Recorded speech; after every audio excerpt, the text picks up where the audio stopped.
মমতা ব্যানার্জির পুলিশ একটু ভাবতে হবে আপনাদের। এটা একটা মৌলানা সাহেবের বাড়ি, ইসলামিক স্কলারের বাড়ি, প্রচন্ডভাবে ধার্মিক পরিবার। সেটার থেকেও আমি বলছি, আপনারা আমি সবাই জানি, কোনো বাড়িতে যদি পুলিশের রেড হয় সেখানে মহিলা পুলিশ নিয়ে আসতে হবে। অসভ্য বর্বর মমতা ব্যানার্জির যে বলেছিল না বিজেপি বর্বর, সেই বর্বরকে মমতা ব্যানার্জি পশ্চিমবাংলায় জায়গা দিয়েছে বিজেপিকে।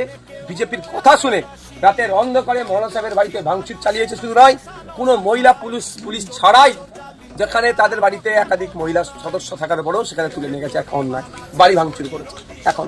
দ্বিতীয়ত যেটা হচ্ছে, সম্পূর্ণ রাজনৈতিক ষড়যন্ত্রের শিকার হচ্ছে। আপনারা জানেন গতকালকে এনআইয়ের কোর্টে প্রডিউস ছিল। এনআই কিন্তু আমাদের মোটাবাড়ির আইএসএফ এর প্রার্থী বামপন্থীদের সমর্থনে যিনি দাঁড়িয়েছেন, ইভিএম মেশিনে যার 4 নম্বরে নাম এসছে, মৌলানা শাহজাহান সাহেবকে দ্বিতীয়বার ফার্দার ইনভেস্টিগেশনের জন্য চাইনি, অর্থাৎ পিসি চাইনি। এটা থেকে ক্লিয়ার একটা জিনিস হচ্ছে যে আমাদের মোটাবাড়ির প্রার্থীর খামচিনের তিনি এই কোনো খারাপ ইন্টেনশন প্রথমতা ছিল না, দ্বিতীয় কারোর সাথে যুক্ত ছিল না। সরাসরি তৃণমূল ভয় পেয়েছে, তৃণমূলের প্রার্থী এখানে হারছে, শাহজাহান সাহেব এখানে জিতছে, প্রচার প্রচার না করতে পারে। টার্গেট ছিল নমিনেশনটাই করতে দেবো না, মেন টার্গেট ছিল নমিনেশনটাই করতে দেবো না। কারণ যেখান থেকে তুলে নিয়ে গেছে তারপর থেকে পরিবার এবং আমরা রাজনৈতিক দল হিসেবে যোগাযোগ করতে চাইলেও আমাদেরকে দীর্ঘক্ষণ বলা হয়নি এক্স্যাক্ট লোকেশন তার কোথায়। তাকে বিভিন্ন জায়গায় ঘুরিয়েছে, আর যতটুকু আমি সোর্সের মাধ্যমে খবর পাচ্ছি তাকে অফার করা হয়েছিল, ভয় দেখানো হয়েছিল, ছেড়ে দেওয়া হবে, নাহলে অনেকদিন জেল খাটানো হবে, তুমি প্রার্থী মনোনয়নটা জমা করবে না। এই টার্গেট কিন্তু তারা সাকসেস হতে পারেনি। আমরা আইনি লড়াই করে তাকে নমিনেশন করেছি। সাহেব একে এরকমভাবে আটকাতে হবে। এনআইএ দাবি করেছে যে যাদেরকে গ্রেপ্তার করা হয়েছে তারাই জমায়েত করেছিল। আপনাদের সেখানে গ্রাম পঞ্চায়েতের মেম্বার আছে, আপনাদের প্রার্থীও আছে, কংগ্রেসেরও প্রার্থী আছে, তারা জমায়েত করেছিল। আমি একটা জোর গলায় বলছি, ইনভেস্টিগেশন দ্রুততার সাথে হোক, 6 মাসের মধ্যে শেষ হোক।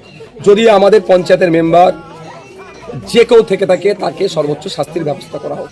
দুটো কথা ক্লিয়ার করতে হবে, একটা হচ্ছে জমায়েত আর একটা হচ্ছে হিংসা। বলছি দুটো পার্ট থেকে যাচ্ছে। আমার ভোট ডিলিট হয়ে গেছে, আমি বিডিও অফিসে যে বলতেই পারি, আই হ্যাভ টু রাইট।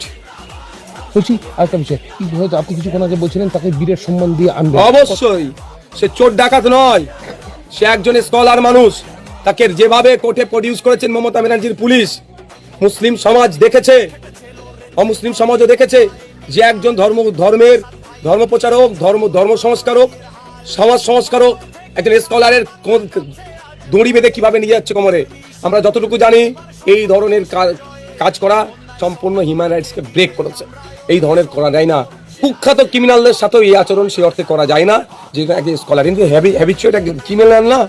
একটা অভিযোগ এসেছে ইনি নাকি করেছেন, অভিযোগ থাকতে পারে, তার জন্য ওনাকে উনি ওনাদের বক্তব্য হচ্ছে গ্রেফতার করেছে। চলে গেছে ভদ্রতার সাথে, একটা জামা পরার সুযোগ দেবেন না, একটা গেঞ্জি পরে চলে যাচ্ছে। তবে একটা কথা বলি, এই বাপকেও ছাড়বে না। যে পুলিশ অফিসাররা তাদের ওপরদের কথা শোনা হচ্ছে, সেই পুলিশ অফিসারদেরকেও বলে দিচ্ছি, আগামী দিন আসছে, আমি অভিশাপ দেবো না, এতটুকু বলে দেবো যে অন্যায় করেছেন হয় আপনি পস্তাবেন, নাহলে আপনার পরিবার এই অন্যায়ের খেসারত দেবে। আমার থেকে না, সৃষ্টিকর্তার পক্ষ থেকে হবে। বলছি প্রার্থী নেই, প্রচার করবেন কিভাবে? প্রার্থী আমরাই। মোটাবাড়ির মানুষই প্রার্থী, মোটাবাড়ির মানুষই খামছি। কতটা আশাবাদী? 100% আশাবাদী। আপনার